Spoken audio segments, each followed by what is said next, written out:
ये सवाल भटकाने वाले समझ आरएसएस के लोगों के लिए छोड़ दो, मुद्दे से भटकाना। नहीं, अरे किसके लोग चयनित होंगे? आप मुझे बताइए किसके लोग चयनित होंगे? अधिकारी बनके बैठे हुए हैं।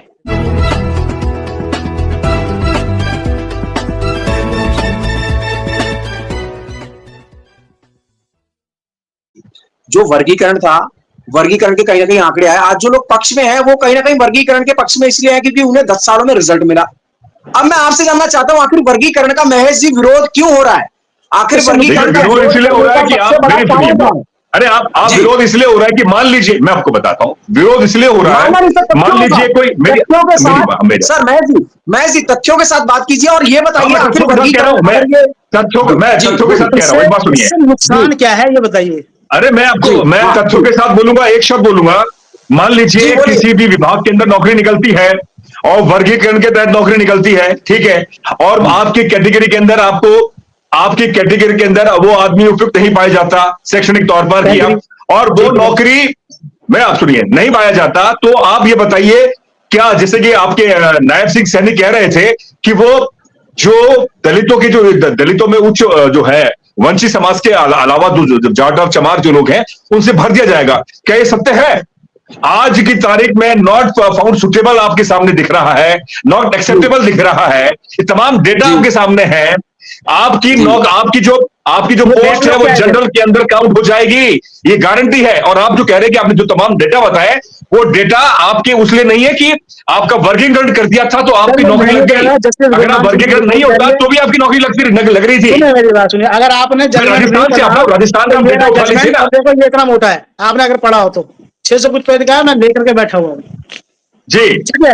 हम अपनी तरफ से कोई बात नहीं कर रहे, हम तो जो माननीय सुप्रीम कोर्ट ने जो बात कही हम तो उनको आदर कर रहे हैं। दूसरी बात, अब आपकी बात मैं करता हूं कि आप ये कह रहे हो कि एनएफएस आ जाएगी, ये बैकलॉग क्या चीज है मुझे बताइए आप, बैकलॉग क्या होता है? बैकलॉग नहीं, बैकलॉग आप सोचिए ना कि जब आपकी सरकारों ने जो इतनी जो आपके आरक्षित वर्ग के लिए जो बैकलॉग रहा उसे अब तक फुलफिल नहीं किया। कितना बैकलॉग है? 1 क्लास के अंदर, 2 क्लास के अंदर, 3 क्लास के अंदर, 4 क्लास के अंदर। तो ये जनरल को क्यों नहीं गई? ये जनरल को क्यों नहीं गई? ये बैकलॉग सीट जो आप और हम मिलकर के फुलफिल नहीं कर पाए क्योंकि अभी तो वर्गीकरण नहीं था, आप और हम फुलफिल नहीं कर पाए, ये जनरल को क्यों नहीं गई? ये बैकलॉग में क्यों पड़ी है? जवाब दीजिए। तो क्या बैकलॉग अभी लागू, क्या बैकलॉग क्या फुलफिल हो गया क्या? मुझे आप ही बताइए। अरे सर क्यों घुमा रहे हो महेश जी? आप हमारे बड़े भाई हमारे को घुमाओगे, आपके आप हमारे को घुमाओगे तो यार दूसरे लोग तो हमारे को बेवकूफ बना ही रहे हैं हजारों साल से। आप मेरी बात का जवाब सुनिए, आपकी बात का। अब मैं आपकी बात का जवाब बताइए, आपकी बात का जवाब बताइए। आपके सामने 10% से विकास जी के माध्यम से इस NFS not found for suitable का मैं अपने लोगों को भी जवाब देना चाह रहा हूं और आपको भी जवाब देना चाह रहा हूं कि एनएफएस नाम की कोई चीज ही नहीं है। ए और बी दो ही कैटेगरी है। अगर मान लीजिए 10 वैकेंसी निकलती है, 5 ए को दे दिया और 5 बी को दे दिए, अगर ए में सुटेबल नहीं है या बी में सुटेबल नहीं है, बी की निकल के ए में जाएगी, ए की निकल के बी में जाएगी और जो बच जाएगी वो बैकलॉग कहलाएगी। ऐसा मुझे बताइए, मुझे हरियाणा के अंदर हुआ, पंजाब में हुआ, मुझे नहीं, अब आप बताइए जो आप बता रहे हैं ए और बी बता रहे हैं। एनएफएस नाम की चीज का आप मुद्दा उठाना बंद कर दीजिए बड़े भाई साहब। कमाल कर रहे, मैं खुद भुगत भोगी हूँ भैया, गवर्नमेंट यूनिवर्सिटी में एनएफएस हुआ हूँ। आप खुद कह रहे हो कि भाई सीट भर नहीं पाए तो एनएफएस हो गया, आप खुद ही कमाल कर रहे, कैसे नहीं होगा? मैं थोड़ी कह रहा हूँ वो सोने अब चली जाएगी, कैसे नहीं होगा? क्यों नहीं करेगा? अब चली जाएगी, बताइए ना मुझे। देखो सुनो, आपने जो डेटा बताया है मैं आपको कह रहा हूँ, वर्गीकरण नहीं होता तो भी वाल्मीकि समाज की नौकरी नहीं लगती, उससे ज्यादा लगते हैं। हमारे लोग वैसे भी इतने ज्यादा जागरूक नहीं है, अगर आप इस तरीके से बातें करेंगे तो फिर वो बेचारे समझ नहीं पाएंगे। आप सीधी सीधी उनको बताइए वर्गीकरण से बराबर होने वाला है। जिन लोगों को आरक्षण का लाभ नहीं मिला है उनको आरक्षण मिलने वाला है, और जो लोग जो लोग ये सोच रहे हैं अपने समाज को जागरूक कीजिए ना। 1 मिनट के लिए मेरी आप सुनिए, देखिए अब सीधी लड़ाई आपको मैं आपको बताऊं, मेरे कई साथी जो मैं रेडियो में कार्यक्रम करने जाता था तो कम्युनिटी के लोग मैं आपको घुमा नहीं रहा, मैं आपको बता रहा हूं। आप 20 साल पहले भी मेरे से कहते थे कि हमारा सारा आरक्षण चमार खा रहा है। आप मुझे बताइए आरक्षण चमार कैसे खा रहा है? आप बताइए, मुझे आप बताइए। देखो सुनो, ये देखो पहली बात तो ये है कि ये जो गलत धारणा आरएसएस ने भरी है ना, जो भरी है, उस धारणा को बाहर निकालना पड़ेगा भाई। एनएफएस से आप एनएफएस पे आइए, आप एनएफएस में मैं कह रहा हूं नॉट फाउंड सुटेबल। आपको आप किसी भी सेंट्रल यूनिवर्सिटी का, स्टेट यूनिवर्सिटी का, मेरा रिसर्च PSU है, कंपनीज का अगर आप डेटा निकालेंगे उसमें हमारा रिसर्च है। जब बैकलॉग का मतलब यही होता है भाई साहब, बड़े भाई साहब, इसके जब दोनों कैटेगरी दोनों कैटेगरी मिलकर के लोग नहीं कर पाते हैं, तो जो वैकेंसी बच जाती है उसको वहां पे उसके लिए रिजर्व कर दिया जाता है, उसी को बैकलॉग कहते हैं। कि जब ये लोग दोबारा उस वैकेंसी निकलेगी तो हम इसको फुलफिल किए जाएंगे। हर डिपार्टमेंट में हर जगह पर है, ये पहले भी छोड़ने को नहीं गई। और वर्गीकरण नहीं,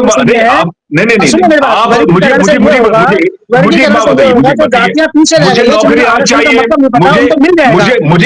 नौकरी आज चाहिए आज, और मुझे 10 साल बाद नौकरी मिलती है बैकलॉग के तहत, तो क्या वो प्रासंगिक है क्या? तो आप सोचिए ना, पढ़े लिखे नहीं हो ना, आज आप काबिल नहीं हो। कमाल कर रहे हैं। अरे डॉक्टरेट है, PhD है, JRF है, जिसने 20 पेपर लिखे हैं, जिसने 20-22 साल नेशनल चैनल में नौकरी करी है। आप कमाल कर रहे हो। जिस आदमी ने नहीं इसमें ये लाइव इसको रिकॉर्ड करें, जिस आदमी ने 20-22 साल नेशनल चैनलों में नौकरी करी, जो डॉक्टरेट है, JRF है, जिसने किताब लिखी, पेपर लिखा, वो आदमी NFS हो जाता है, नॉट फाउंड सुटेबल हो जाता है। कमाल कर रहे, पढ़े लिखे नहीं, क्या बात कर दी आपने?